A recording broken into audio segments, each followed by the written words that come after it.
law, who's representing Congressman Kelly. Greg, Alan Dershowitz, who I think is considered one of the top constitutional lawyers in the nation, he's on Maria Bartiromo, I'm thinking, saying that, hey, of all the cases he's seen out there, he thinks this is the one that may have the most merit.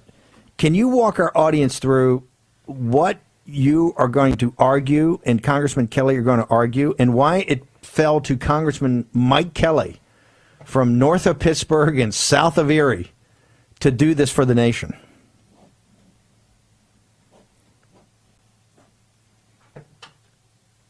Is he off mute? Am I muted? Can you hear me? Yeah, here you go. You're not now, Greg. You're good. Okay. Sorry about that. Hi, and thanks for having me on the show, Steve. I'll give you the basics. Okay. The Pennsylvania Constitution allows voting in one of two ways. One is in person. The other is if you qualify as an absentee ballot elector in Pennsylvania. So absentee ballots are permitted under the PA Constitution if you are in the military, you're away from your voting district, if you're too ill or disabled to vote, if you have religious reasons that preclude you from voting in person, if you work for the county. And span that list to anybody for any reason, which is what Act 77 did, the law in PA that expanded mail-in balloting to anybody for any reason. You would need a PA constitutional amendment to do it lawfully.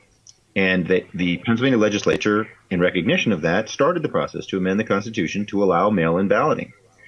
But then, for some strange reason, decided to go ahead and proceed to enact Act 77 and act like it's already valid law, not wait. In order to pass a PA constitutional amendment, you have to enact it in 2 consecutive legislative sessions, and then you have to put it up to a vote of the Pennsylvania electorate, a ballot question. And you can do it on an emergency basis, if need be, under the Constitution. So you can do it quickly, but you have to get the will of the PA electorate on the question before you can change the PA Constitution. They didn't do that here. They just went ahead and enacted, Governor Wolf signed it, Act 77, they implemented widespread mail-in balloting before the constitutional amendment. Ironically, when that constitutional amendment comes around for a public vote, as it eventually will, because they did start the process, people will be sending mail-in ballots to decide whether they're allowed to send in mail-in ballots, which is a little.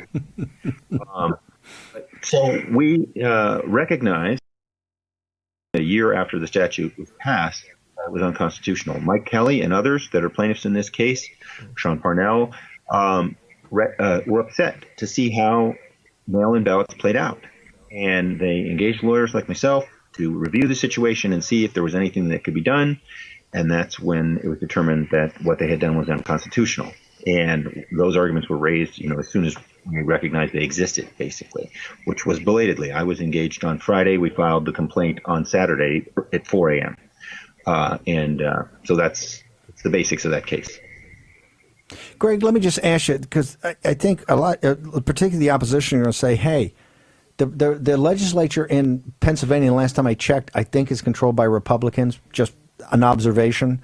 This thing went on. It wasn't done in the dark of night. It kind of had a process. Why was this never brought up at the time, or why did no one go and sue at the time? Why are we doing it 3 weeks after we've already got a vote, and they're going to argue a vote that you didn't like because you wouldn't do this if Donald Trump was leading? Mike Kelly wouldn't do it if Donald Trump was winning. No one who realized it was unconstitutional apparently wanted to challenge it. They were fine with it, I guess. And the rest of us didn't realize it was unconstitutional. Not everybody walks around knowing about Supreme Court precedents from the 1800s and the 1920s in Pennsylvania and understands the ins and outs of what is and is not constitutional in terms of how voting laws have changed in Pennsylvania. So unfortunately, whoever realized it was unconstitutional any sooner than these plaintiffs didn't choose to raise it for whatever reason, and the rest of us didn't realize it.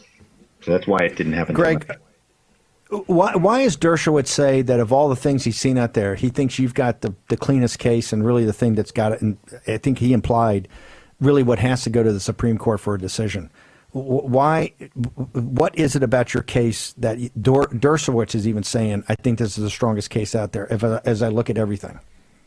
I haven't yet heard his comments, and I'm definitely going to be anxious to go read them when we're done. But if I had to guess, I would assume it's because in our case, unlike all the other cases you probably have been reporting about, all the other cases require clear and convincing evidence of sufficient amount of fraud to overturn the result of the election, which is an enormous burden to try and carry in court. and very difficult to gather that kind of evidence very quickly. Our case is purely legal issues. All the parties involved have already said on the record with the court that they agree it's purely legal issues. Was Act 77 constitutional or not? We believe very strongly the law clearly shows it was not. And then the question boils down to what's the remedy if the court agrees that it's not constitutional? What should be done about it? I take it the remedy that you're looking for is to toss the whole thing out and what is your remedy? What do you think what in your mind is a remedy to something this draconian?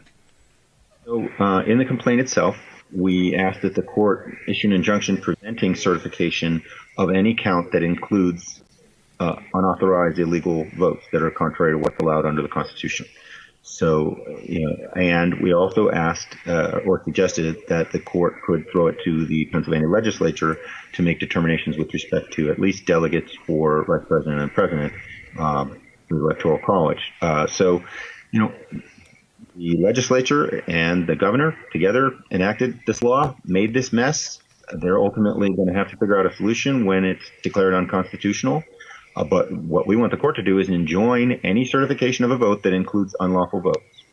And your and I just want to make sure your definition of unlawful votes in this situation is essentially mail-in votes that were not gone through the traditional absentee vote process. All the 2.6 million votes, 2.4 million of them, or how many? 80 or 90% of them is what you consider basically illegal votes. So illegal votes would be mail-in votes. Right now, I should clarify, I suppose, that obviously mail-in votes that were proper absentee votes would be okay, and mail-in votes that, for whatever reason, were carried to the polling place and they voted in person would possibly get around the problem as well. So it's not the entire 2.6 million. A substantial percentage of those. Greg, we've got about a minute left. What's the process from here? You filed at 4 a.m. on Saturday morning. The clock's ticking. Safe harbors on December 8th. Electoral College meets on the 14th. What's the timing of your suit? When do you guys get your first hearing, and when do you start rolling? Already had preliminary scheduling conference with the Commonwealth Court today. We're expected to file briefs on jurisdictional issues tomorrow by 9 a.m. The court will hopefully schedule on an expedited basis the remaining hearings necessary to resolve the case thereafter. We filed in the Commonwealth. So you think this is right? You think this is something that powers through Thanksgiving weekend? I mean, it's something that could be decided as quickly as within a few days of now.